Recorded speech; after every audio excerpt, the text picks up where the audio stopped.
Well, we have finally finished the legislative process last session here in Florida with the completing of the authority necessary for the department to deliver a comprehensive food safety program for fresh tomatoes here in Florida. We now have the state with the authority to do food safety inspections both at the packing and handling facilities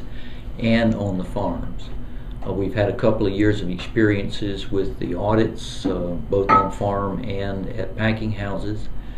and we have found that the biggest challenge that folks have had is getting a system in place to record the appropriate information that's necessary to prove or to validate the fact that they have produced that product under a food safety program. And once that's in place, it is more a repetitive system rather than creating a system. But it is one that is being accepted by many of our customers now as a comprehensive food safety program. It is in fact the only food safety program in the country that's run by state government, and we're proud to have exercised that kind of leadership in trying to establish a standard for food safety that ensures that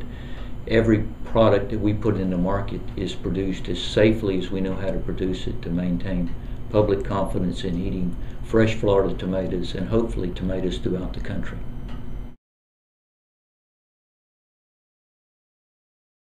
Well, the Food Safety Modernization Act is a result of several years of legislative process. And in watching that legislative process and being active in that legislative process as well, we basically have a program here in Florida as well as our sister producers in California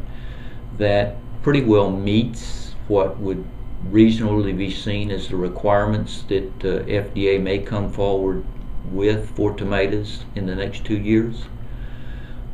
Matter of fact, I firmly believe that our programs may actually be broader or more comprehensive than FDA may put regulations forward. But it's always been, in my opinion, in the industry's interest to be proactive and actively working on these standards with the science community and with the regulatory community so that we get standards that are developed around good science and a good rule of reasonableness so that in fact those practices that are required are in fact practices that can be sustainable and affordable in a real business environment. Unfortunately, the Tester Amendment has kind of created some kind of a mindset that small producers are not responsible for producing safe and wholesome food. Anyone producing food in this country, and for that matter throughout the world, that produces unsafe food for another human are not people that should be in this business. And we have, based on our experience here in Florida, we feel very strongly that good